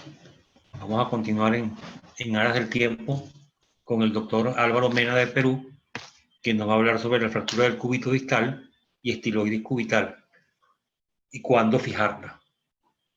Adelante, doctor Mena.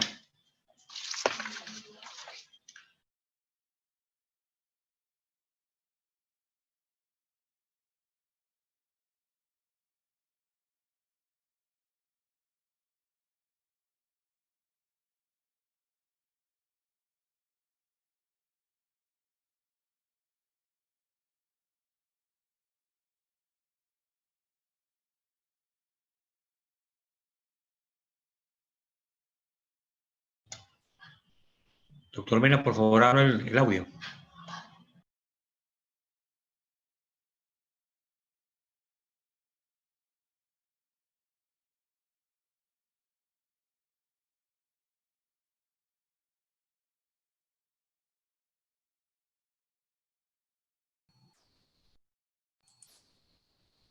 Hola, buenas noches. Tengo un problema ahorita. Un momentito que quiero compartir mi pantalla. Pero estoy...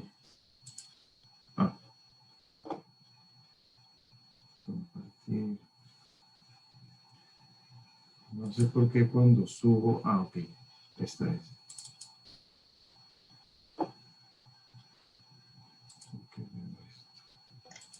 Perfecto, ya se ve.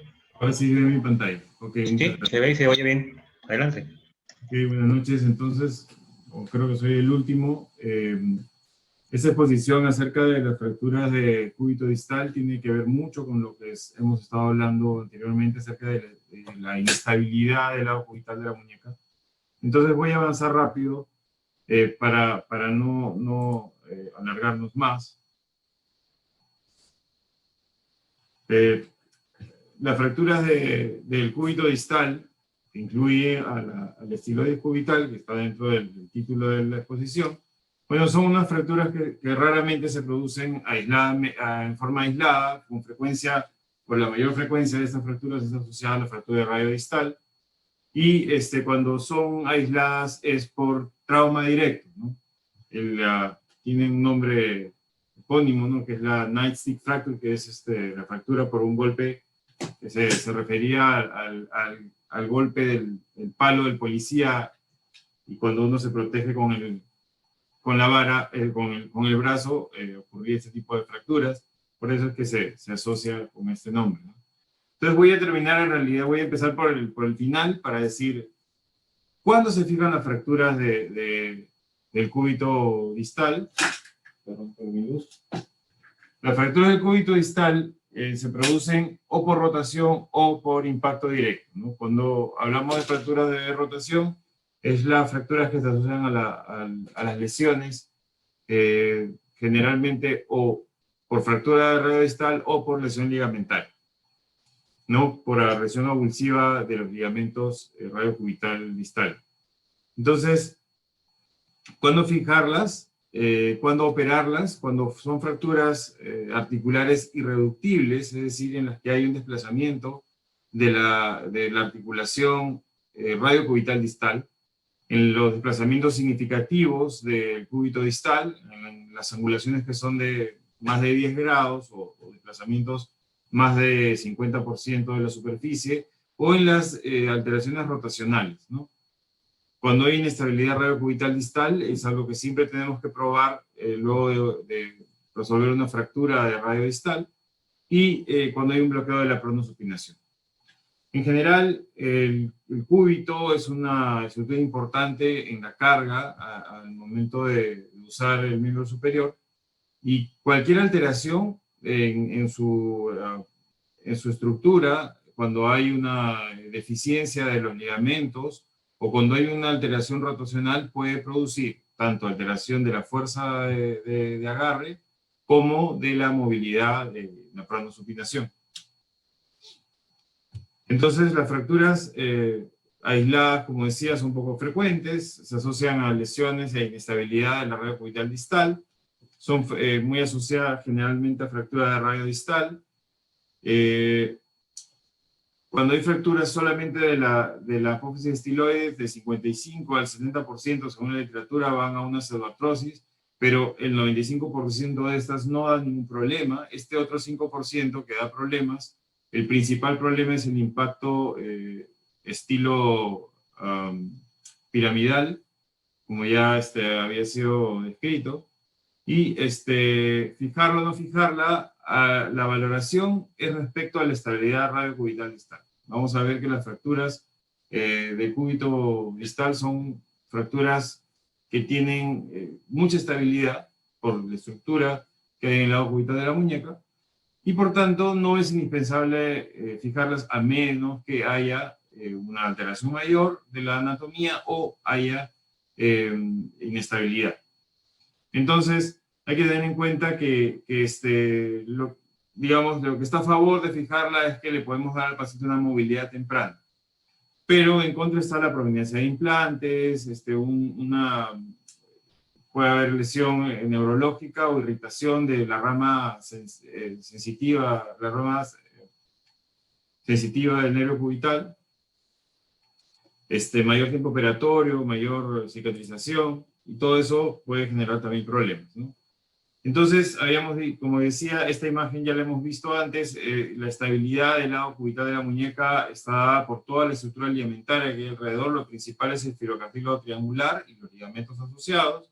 La base del tendón, el extensor carpio ulnaris, y el ligamento interóseo dorsal o el ligamento oblicuo dorsal, que es un estabilizador muy importante y que nos va a permitir estabilizar, digamos, una estabilidad radiocubital distal a pesar de que haya lesión, fractura o lesión ligamentaria en filocartílago triangular.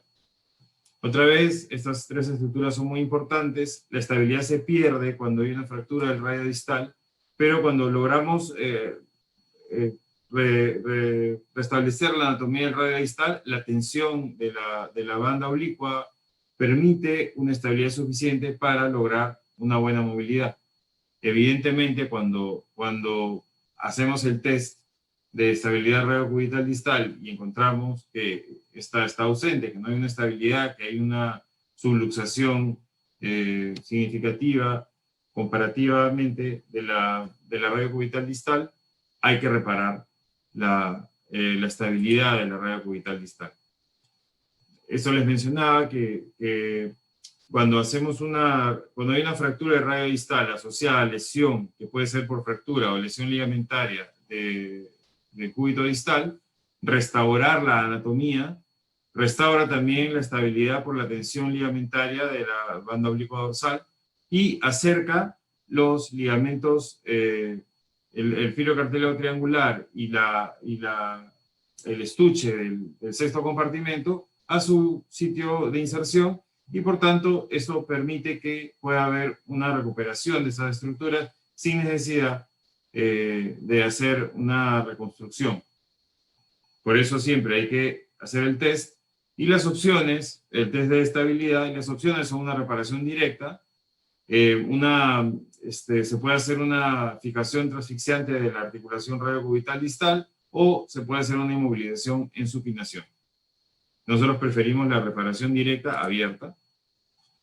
En la clasificación hay unas cuantas clasificaciones que tenemos que revisar. La clasificación de Bayani, que es específica para el cúbito distal, ¿no? Las tipo 1, que son las del cuello; tipo 2, metafisiarias con extensión articular; las tipo 3, que son tanto del cuello como de la estiloides; y la tipo 4, que son las cominutas con extensión articular. AO no tiene una clasificación específica para el cúbito, pero tiene un modificador Q para las fracturas de radio distal, que además tienen fractura en el cúbito.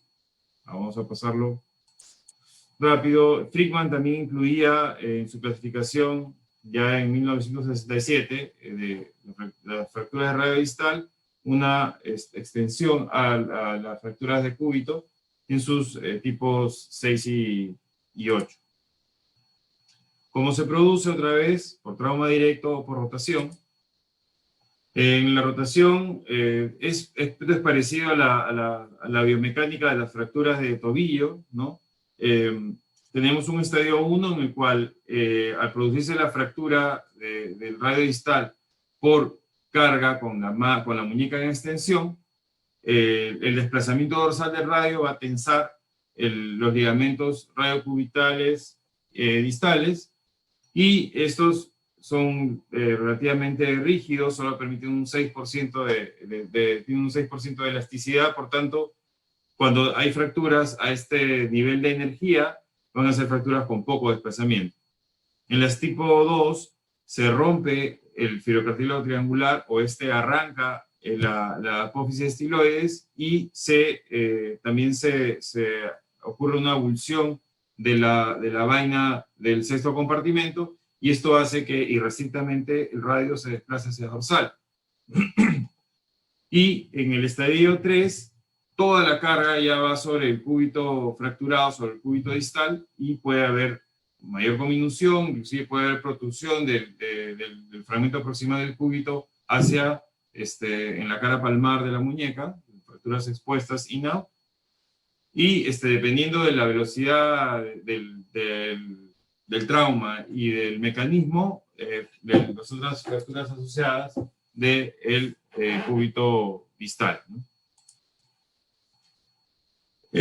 Stuhlki en su evaluación de este tipo de fracturas hace también una diferenciación. Él habla de una injuria tipo A cuando tenemos una línea de fractura que pasa por debajo del estabilizador, el ligamento o la banda oblicua dorsal, y además hay la fractura del radio, ¿no? Esa es una clasificación asociada a fracturas de radio. Las injurias tipo B, en las cuales tenemos una línea de fractura que pasa distal a la banda oblicua y puede haber lesión de ligamentos o lesión de la estiloides cubital. Y las lesiones tipo C, que son lesiones en las que hay una lesión tanto como la tipo B, una lesión que pasa a través de la metáfisis del radio, lesiona los ligamentos y lesiona también la banda oblicua, creando una inestabilidad mayor, ¿no? Entonces, todo esto tiene que estar en consideración cuando afrontamos fracturas de radio distal asociadas a fracturas de cúbito o con un desplazamiento mayor. Lo más importante, como decía, es la prueba de la estabilidad, ¿no? El pivoteo, el shift entre el cúbito y el radio. Y si tenemos dudas, podemos hacer un pivot shift, podemos probar, y tenemos que probarlo tanto en neutro como en pronación y supinación, para ver si hay estabilidad, si es posible compararlo con la muñeca contralateral, y si hay duda, resolver, digamos, racionalmente el problema, ¿no? Lo que hay que hacer es abordar la articulación radiocubital distal y reparar los ligamentos, como decía, o hacer una fijación con un transficiente de la articulación radiocubital distal. Si tenemos dudas, si no es una inestabilidad mayor, podemos dejarlo solamente con una inmovilización en supinación, y también esto va a ayudar a que se acerquen los fragmentos ligamentarios y se pueda reparar, ¿no? Y hay signos también evidentes como la diastasis radiocubital distal en este tipo de lesiones que no es necesario, digamos, tener mucha disquisición para saber que hay una lesión importante de la estabilidad, ¿no? En la técnica quirúrgica, el abordaje del cúbito distal siempre es en el lado cubital de la muñeca, entre el cubital anterior y posterior. Hay que tener cuidado con la rama sensitiva del nervio dorsal, del nervio cubital, y dependiendo del implante que vayamos a usar, vamos a hacer una disección dorsal o palmar, ¿no? En la cara palmar nos vamos a topar con el pronador cuadrado. La técnica es muy parecida a la de la placa palmar de radio distal, es decir, hacemos una retracción de todo el paquete neurovascular y tendinoso con un separador de Hohmann, y incidimos directamente sobre el pronador cuadrado para acceder a la cara palmar del cúbito. En el dorso tenemos que levantar la vaina de los tendones para poder colocar la placa en el lugar que esté adecuado, ¿no? En la técnica de fijación hay múltiples técnicas, no hay ninguna que sea perfecta, hay que adaptarnos a la situación y al material que tengamos en ese momento para resolverla, pero hay opciones, hay todas las opciones, ¿no? Podemos usar el sistema de banda de tensión. Acá vemos una fractura de radio distal con inestabilidad radiocubital distal que se fijó con un sistema de banda de tensión clásico. Ese es un paciente inmaduro esquelético que fue tratado, digamos, de manera inadecuada inicialmente, y tuvimos que adaptarnos también con el material que teníamos acceso a la placa palmar. La colocamos un poco lejos del cartílago de crecimiento para no lesionarlo. En este caso vemos esta fractura en la cual hay un desplazamiento importante de la cúpula del cúbito, y se fija con una placa de 2.0 y tornillos, y además se le hizo un cerclaje también, porque también se encontró inestabilidad en la estiloide cubital, que se movía junto con la parte ligamentaria. Acá vemos una fractura que no tiene mucho desplazamiento y que aparentemente no iba a presentar una inestabilidad radiocubital distal, pero después de hacer el radio siempre, por principio, hacemos un testing de la estabilidad y encontramos que había un sonido, un craqueo, un cracking ahí en el movimiento, y por tanto decidimos fijarla. Pusimos un clavo de Kirchner, volvimos a probar la estabilidad, y ahora ya no sentíamos eso, había una pronosupinación, digamos, estable, sin resalto, y eso fue suficiente, y con eso resolvimos el problema. Esto es también igual con la colocación de una placa dorsal, ¿no? Hay unas placas especiales para radio distal, pero para el cúbito distal. Había mostrado una palmar anteriormente, esta es una plaquita dorsal. Y en conclusión, como les decía, volvemos a lo anterior. Ya se había hablado sobre la estabilidad, sobre la necesidad de evaluar la parte ligamentaria, y esto es lo que nos va a dar la necesidad o no de fijar las fracturas. Hay fracturas que pueden verse comminutas, pero en la prueba de la estabilidad, si tenemos una buena estabilidad después de haber fijado el radio distal, no es necesario operarla, salvo que necesitemos que el paciente mueva rápidamente por alguna otra lesión asociada. Pero no es indispensable fijarla si es que tenemos una buena estabilidad para la pronosupinación. Y otra vez es las fracturas irreductibles, el desplazamiento significativo, la inestabilidad radiocubital distal y el bloqueo de la pronosupinación, como les había dicho, que se debe testear siempre en el momento quirúrgico, ¿no? Y bien, bueno, como le dije, avanzar rápido, eso es todo. Sean bienvenidos cuando podamos nuevamente visitarnos y vernos. Esta es una vista de la clínica donde trabajamos, la clínica Delgado. Esa es la vista posterior de donde se ve la Huaca Puyana en el sector de Miraflores. Son bienvenidos cuando gusten a la unidad de mano de la clínica. Gracias. Muy agradecido, Álvaro. Buena charla. Buenas noches, doctor Freddy. ¿Cómo le va? Buenas noches para todos. Excelentes charlas el día de hoy. La verdad, muy interesantes todos los temas revisados hasta ahora. Mira, no tenemos ninguna pregunta en espera. No sé si alguno quiere hacer alguna acotación en aras del tiempo, que llevamos hora y media. Si alguien quiere... Yo quería hacerles una pregunta sobre la lesión del sensor cubital del carpo. En las lesiones longitudinales, porque a veces tenemos este tipo de lesión, ¿cuál es, si nos pueden hablar un poco sobre la fisiopatología de las lesiones longitudinales del sensor carpio ulnaris y cuál es su método favorito de tratamiento, ¿no? ¿Qué hacen cuando tienen este tipo de lesiones? Aisladas de si es inestable o no el sensor carpio ulnaris. Jorge, conéctate. Sí, listo. Perdón, pero la pregunta es, no la escuché bien. Preguntaba sobre las lesiones longitudinales Okay. del sensor carpio ulnaris. Sí, señor. La patología y cuál es su tratamiento favorito.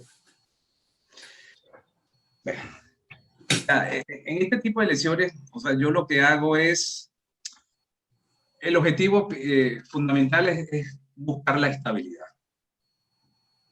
Y siempre acostumbré con los maestros no llevarme una sola técnica quirúrgica, sino llevarme 3. Y en el transoperatorio, ahí es donde yo voy a corregir. Si veo que es una lesión, como comentaba, del lado cubital de la polea de retención, podemos hacer un colgajo del retináculo extensor. Pero si son lesiones en el margen radial o lesiones periósticas, ahí hago reinserciones con arpones, que esos son lo que se llaman reconstrucciones anatómicas, que es lo que McLennan pues mencionaba, y ahí mostré un caso. Pero todo, doctor, se basa en lo que yo vaya a encontrar. Ahora, se ha creado mucha polémica si labramos el canal, si no labramos el canal.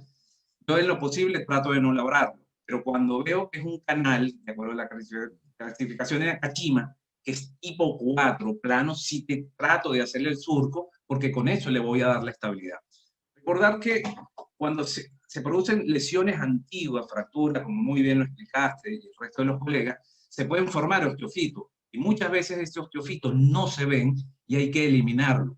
Al eliminarlo y hacerle una buena tensión, una buena recolocación de la polea de retención o polea de Burgeri-Jacob, como le quieran llamar, vamos a encontrar la estabilidad que estamos consiguiendo.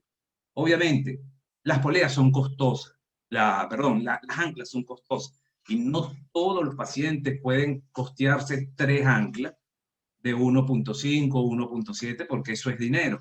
El simple hecho con que coloque 2 y el resto reafirmar con un colgajo del retináculo extensor, usted va a dar la estabilidad.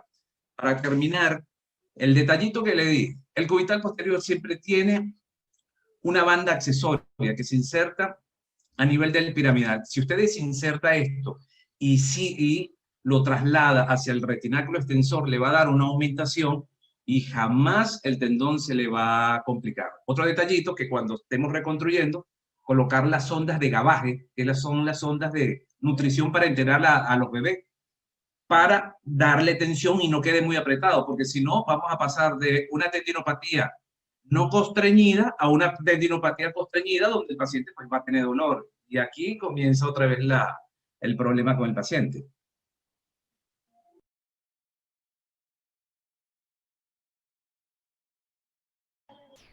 Muchas gracias, Jorge. Jorge, por aquí tengo una pregunta que me hace el doctor Gerson Molina. Lo que pasa es que por problemas de conexión allí en San Cristóbal no pudo hacer la pregunta por el chat.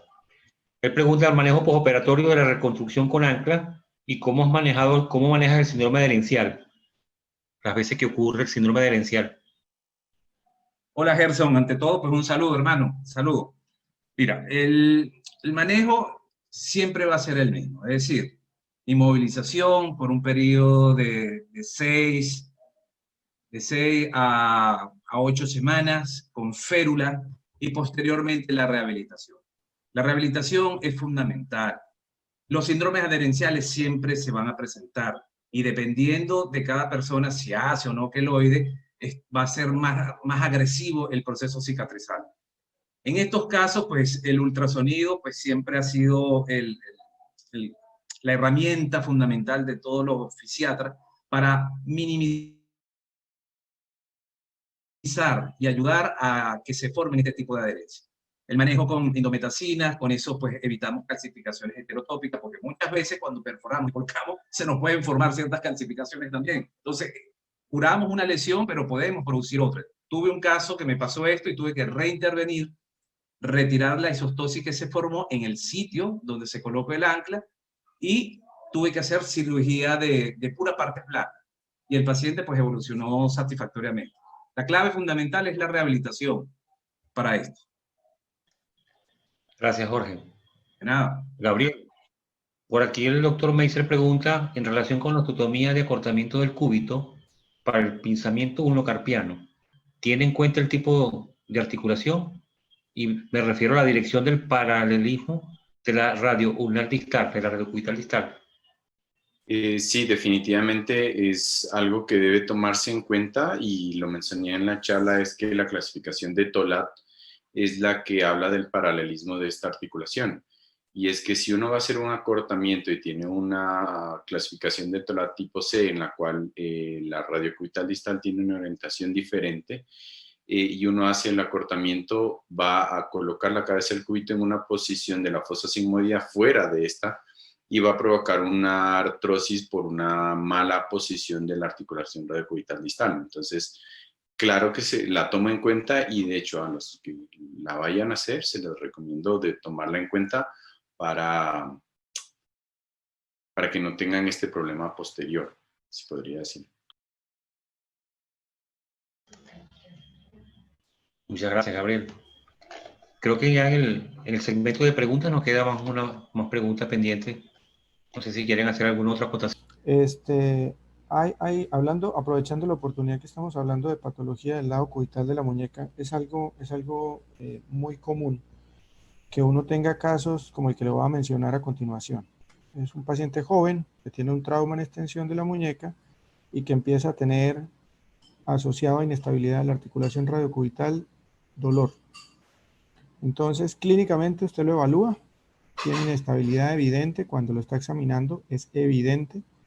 Entonces, definitivamente usted opta por tomarle una resonancia magnética de la muñeca.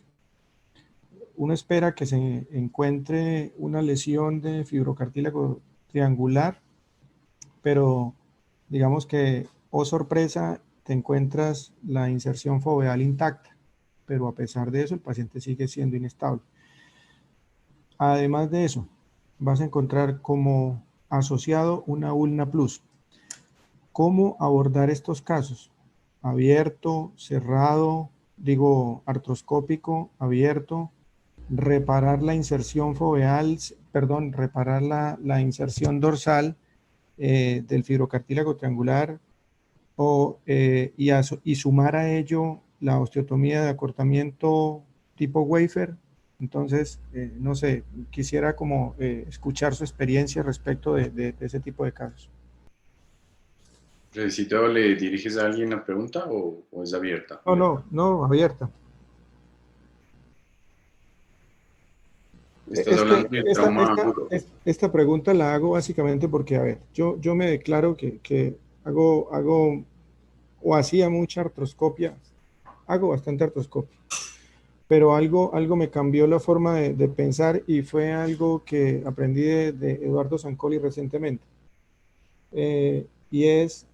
La pregunta es, él defiende a ultranza que a pesar de que exista una inserción foveal, el paciente puede tener inestabilidad de la articulación radiocubital distal. Y eso, algo lo mencionó el doctor Valero, y es que se puede alterar la inserción dorsal del fibrocartílago triangular. Entonces, el abordaje ahí ya te cambia realmente, porque muchos de los que hacemos artroscopia decimos bueno, eso lo pueden hacer o lo pueden insertar con artroscopia. A mí me parece realmente difícil hacer una reinserción dorsal del fibrocartílago triangular. Me parece difícil. No es tan fácil hacerlo cuando lo hace uno foveal, toda artroscópica, ¿cierto? Lo puedes hacer con la técnica dentro, fuera, dentro, como quieras. Pero toda artroscópica no es tan fácil. Entonces, la pregunta final es, ¿ustedes lo reparan? ¿Cómo lo hacen? Y si a esa reparación le suman una osteotomía por aquello de la ulna plus, y le estoy diciendo que tiene 3 milímetros.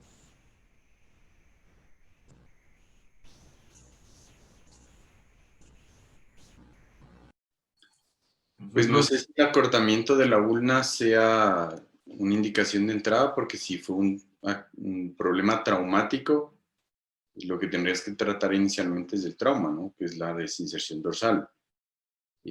Como tú dices, es difícil artroscópica, no es imposible. Yo he visto mucha gente actualmente que ya tiene la habilidad para hacerlo artroscópico, pero no sé, difícil pregunta, Fredicito, pero trataría de hacerlo artroscópico, no pensaría en el acortamiento de entrada para responder. ¿No te preocupa que la misma ulna plus te vaya a dañar la reparación que hiciste?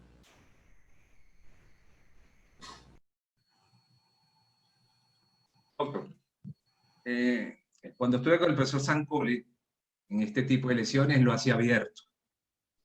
¿Ves? Tuve no solamente con el profesor Eduardo, sino con el maestro, con el padre. Y con el padre, él trabajaba en el Hospital Naval en Buenos Aires. Y persona que conociera la anatomía del lado cubital, como él, pues he tratado de seguirle sus pasos, porque de verdad es un caballero.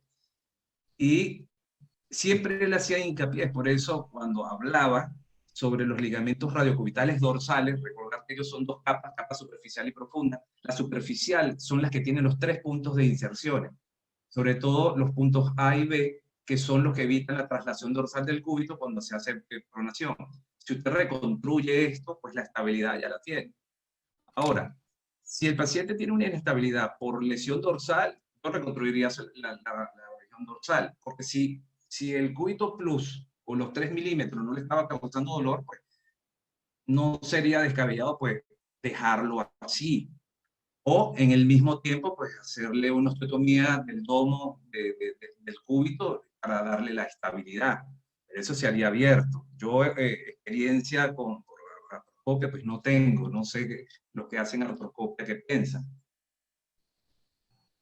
Ahora hay otra cosa también. A veces las lesiones dorsales dejan laxos las partes ligamentarias y uno puede hacer un acortamiento cubital diaficiario y eso se va a tensar con todo. Entonces, no necesariamente uno podría hacer una reparación dorsal, sino ir directo a un acortamiento que va a tensar toda la parte capsular de alrededor y darle una estabilidad al tensarlo por un acortamiento.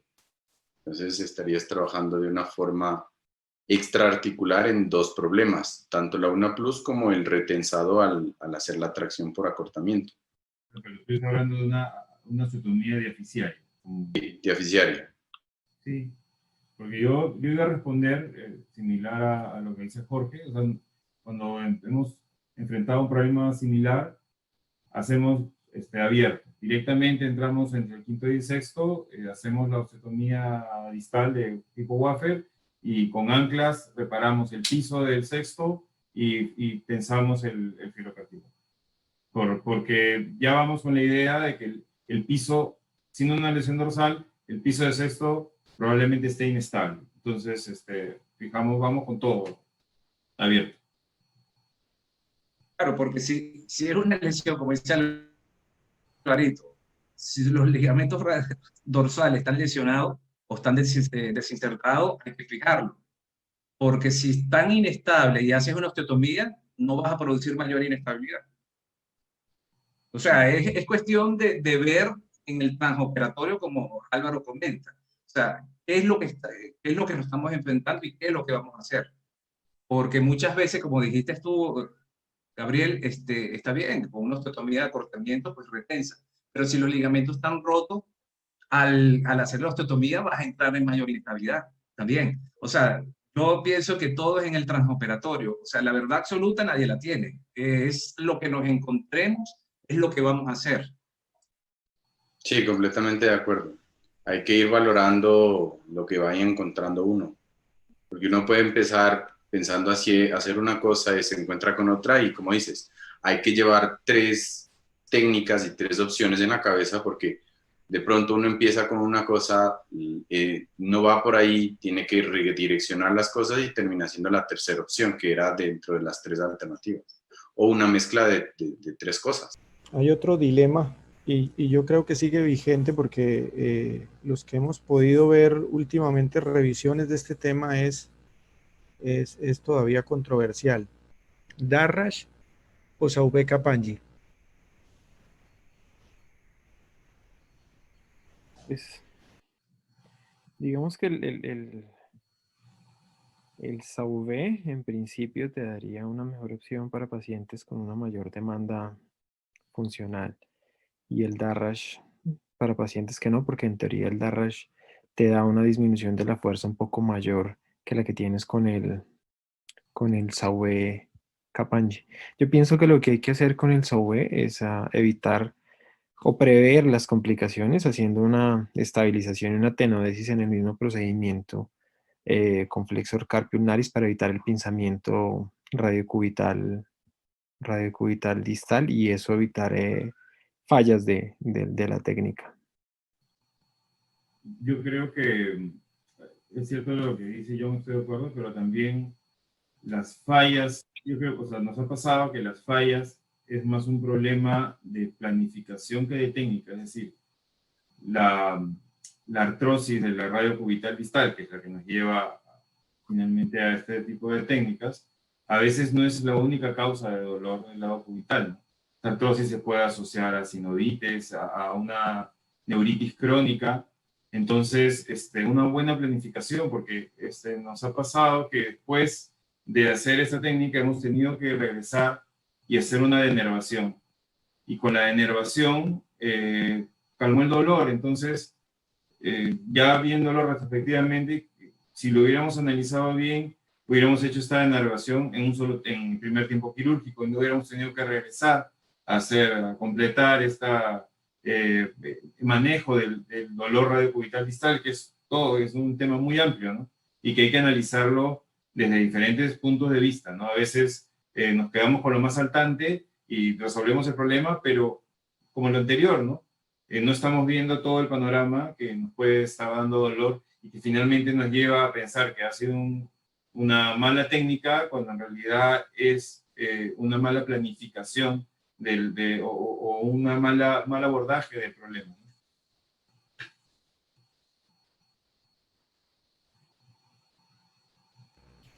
¿Qué también les va con la suspensión o tenosuspensión que se hace cuando el muñón está con dolor? De hecho, antes de esa respuesta, yo los invito a que revisen un artículo de la técnica del Sauvé-Capagni, y esto es algo contradictorio, lo voy a decir porque, ahorita les digo por qué es contradictorio, pero Albert Luc o Alberto Luc tiene una técnica para el Sauvé-Capagni que me parece muy reproducible y nos ayuda a evitar esa posibilidad de inestabilidad del muñón proximal. Ellos cortan una pequeña porción con un fragmento distal realmente muy pequeño, muy ínfimo, creo que es de 1 centímetro, pero eso hace que esas inestabilidades se puedan reducir. Y lo digo, les decía que es contradictorio porque en el Kaplan defiende mucho la utilización del DARRAC incluso para pacientes jóvenes. ¿Qué hacer entonces para esas inestabilidades? Y peor aún cuando termina el paciente teniendo un pinzamiento. Johncito. Pues mira que yo, de los primeros pacientes que hice, no le hice la tenosuspensión de una vez y volvió con dolor y lo pasé luego a hacer la tenosuspensión y con eso mejoró. Y después de ese, a todos los pacientes de una, en el mismo procedimiento, siempre les hago la tenosuspensión. Nunca dejo un cubito proximal ya sin fijar con un fragmento, ya sea de flexor o extensor cardiulnaris o las dos, que puede ser una muy buena opción en la parte proximal del cúbito. Realmente con eso he evitado y después de eso no he tenido ningún caso así, pues tampoco es que haga tantos al año, pero no he vuelto a tener casos de dolor ni de pinzamiento radiocubital distal. Después de eso, solo tuve uno que lo revisé y después de eso a todos les hago tenosuspensión en el mismo procedimiento.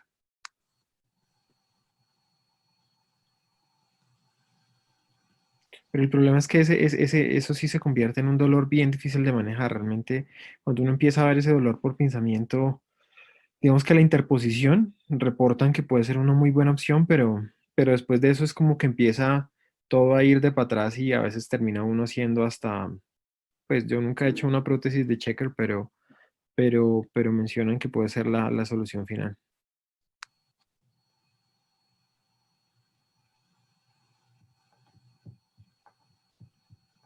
Pues no he tenido la mala experiencia porque los DARAs que me tocaba hacer han sido en personas adultas mayores con muy baja demanda funcional y pues no ha pasado nada. Sí, les mencionaba que el fundamento de la modificación, digámoslo así, que hace Albert Luc en esa técnica es mantener, digamos, al hacer un corte pequeño y distal del cúbito, ¿cierto? Haciendo la osteotomía, él mantiene algo de fijación con el pronador cuadrado del muñón proximal. Entonces, eso es lo que él, digamos, defiende como éxito en la técnica para evitar que haya ese baloteo por inestabilidad del muñón distal del cúbito. Sería como mantener la banda también distal oblicua de la membrana interósea.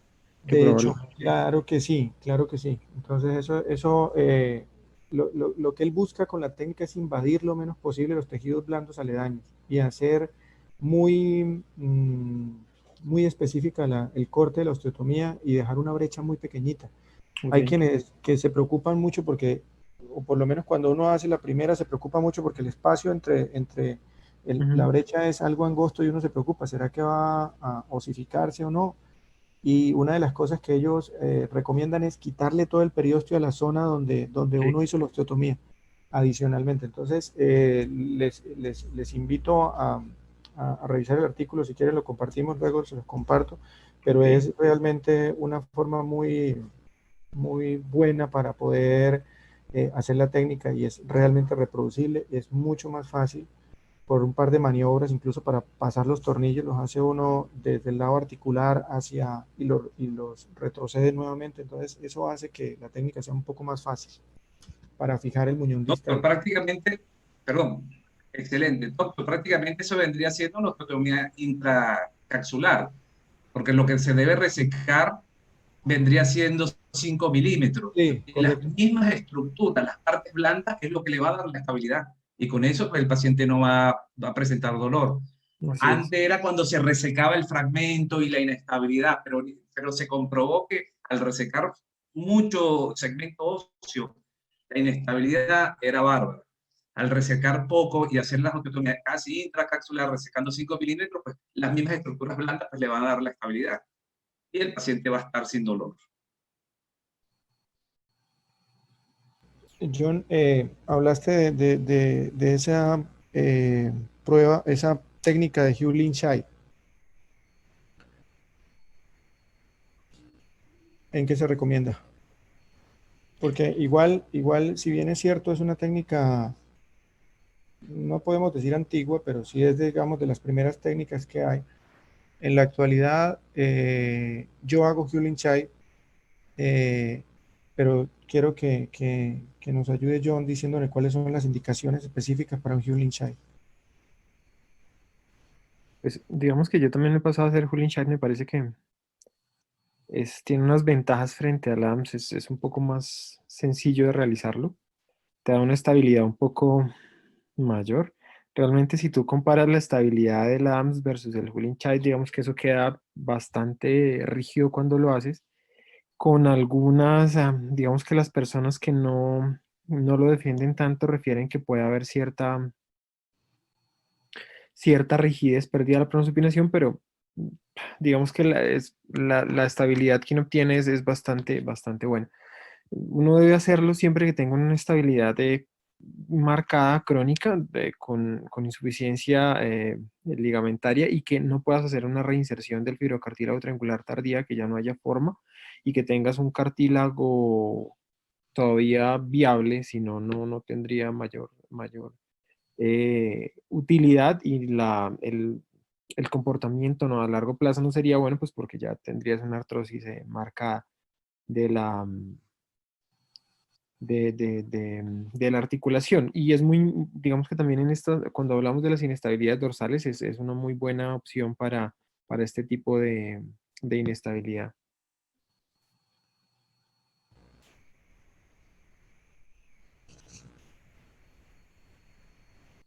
No sé tú que has venido haciéndolo también, qué experiencia tienes con esta. Yo lo prefiero básicamente, igual los números no son muy grandes, yo sigo prefiriendo el Adams porque la mayoría de los pacientes que hago son pacientes con actividad laboral fuerte. Ujú. Y prefiero hacer el Hugh Lin-Shaid, que es una técnica realmente, yo creería que la teníamos olvidada, pero revisando hay indicaciones muy precisas y para estos pacientes de baja demanda, para los pacientes reumáticos, realmente funciona y funciona muy bien, porque a veces no tiene uno tanto sustrato para poder hacer una reconstrucción y mejorar la estabilidad de una articulación radiocubital distal, y en estos pacientes, para mi forma de ver y según las indicaciones que hay de la técnica y lo que aprendí con mis profesores, realmente es bastante bueno.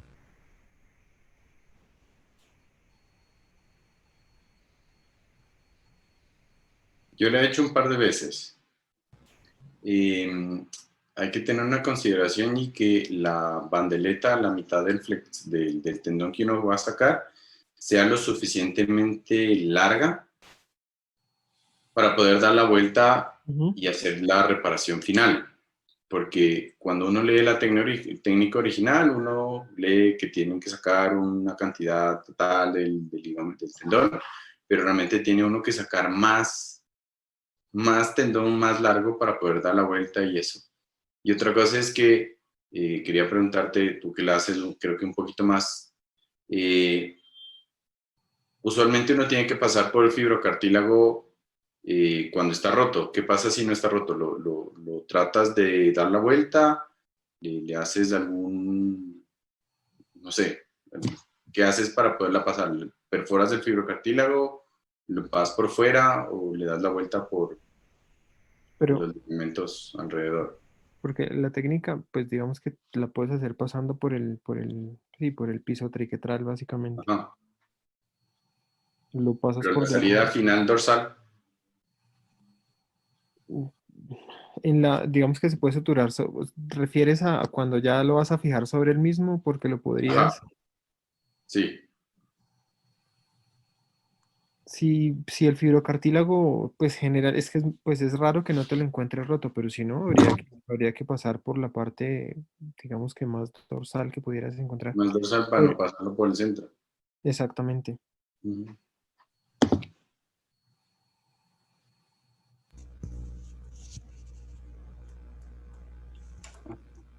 Doctor Vicari, usted dirá, usted manda. Que por aquí estoy resolviendo algo de conectividad, que tuve que salir de la computadora al celular. No queda más pendiente por aquí pregunta. No sé si queremos ya cerrar la sesión. Ya son las 10. Sí, adelante, José, adelante. Y de verdad yo estoy muy agradecido por la invitación a coordinar este módulo y darnos las gracias por dejar que Venezuela por lo menos participe medianamente en compartir con ustedes conocimientos e información de última mano. La verdad que estoy muy, muy agradecido y gracias por todo. Ya quedaremos pendientes para la próxima semana que le toca la coordinación a Colombia. No, Ecuador. Ecuador. Ah, le toca a Ecuador. Sí, Perfecto. Vamos a hablar de la Bueno, especie tendinosa, si no mal recuerdo. sí, eso es. sí. Entonces, bueno, no me queda más nada que darles las gracias y estamos conectados ya para el próximo martes. Creo que sí. Muchísimas gracias a todos. A todos muchas Gracias. gracias y buenas noches. Gracias, buenas noches, que estén bien. Un abrazo para todos. Chao. Hasta luego. Chao, chao.